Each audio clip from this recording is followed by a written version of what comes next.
Harry Kalsheim, who was the brother of Nat Kalsheim, who was more involved in television for us than Nat Kalsheim, who was handling personal appearances, had a relationship with Colonel Tom Parker, and together they represented Eddie Arnold. Uh, so William Morris represented Eddie Arnold, as did Colonel Tom Parker. And when Elvis Presley's contract from Sun Records was sold to RCA, I guess Colonel Parker brought him to Harry Kalsheim and we signed him. Because I remember that we signed him the same week that Billboard magazine had a front page story, a little box about RCA buying Elvis Presley's record contract. So the timing was such. So I'm sure that's how it happened. And I mean, again, the value of a relationship that certain agents had with other people, and they clearly had a terrific relationship. My association was fluky, kind of, or a fluke. So this is 56, I believe. One of my assignments was selling guest appearances for talent on television shows. The summer replacement for the Jackie Gleason show, I believe, was called Stage Show. It was a show that consisted of the Tommy Dorsey Band and Tommy Dorsey and Jimmy Dorsey, who were band leaders, fronting a band and having 3 or 4 guest acts. And that was the show. That was an era when the stars of series like Gleason and other big stars owned the right to put on their own summer replacement. And Jack Philbin, the producer, called me and said, I need a country singer. Okay. And I remembered that box in Billboard. We had just signed Elvis Presley. And I said, and I didn't know what he did. So I said, I got one, and as best as I could, because in those days you couldn't pronounce the name, believe it or not, Elvis Presley. It was syllables that never worked. It took a while.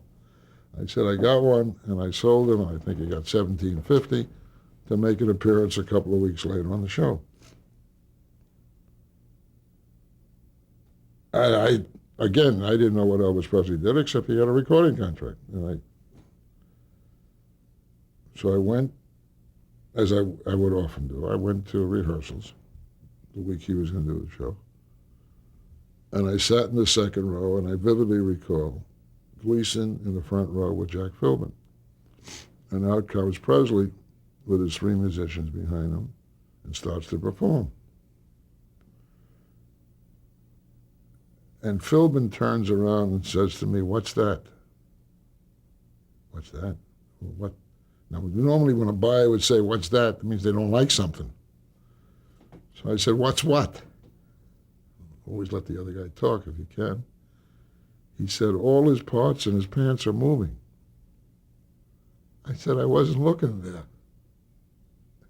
You got to do something. I said, me? What am I going to do? And rehearsal ended. And I said to Elvis, we're going to go to lunch. I'm not knowing what I was going to do. And I had to explain to him, I had to find out what. And the theater was on 53rd and Broadway, where Letterman now does his show. And on the corner of 53rd and Broadway was an Army and Navy store. So I said, Elvis, let's go. And we walked into the Army and Navy store. And I walked around and I bought him, I call it a jockstrap, they called it an athletic supporter. I bought him his first jockstrap. He said, what's this? I said, well, if you wear this, and it may help the problem that they see. But he looked at me like I was wacko. Okay, but he was very obedient. I mean, he was young. Yes, sir, yes, sir, yes, sir. Whatever you want, sir.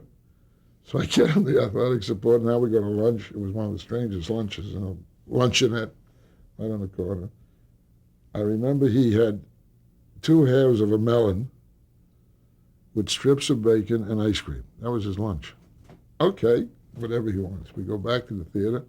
Now the producer's happy because he gets up there, he can shake, but you don't see the same movement. So my claim to fame was I put Elvis Presley on his first network show and bought him his first jockstrap. And although William Morris represented him for the rest of his career, I personally had nothing to do with him until the year he died, when I sold the special to CBS that Gary Smith and Dwight Hemian produced of Elvis Presley, live in concert. And I flew out to Rapid City, South Dakota, where they were going to tape it.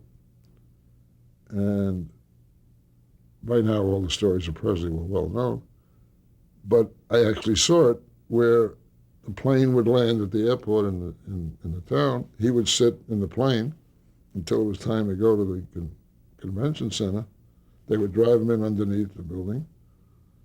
They'd take him out of the car, put him on stage. He would do his show. He'd get back in the car and go back. And they would say, that was not where the line came. Elvis has left the building.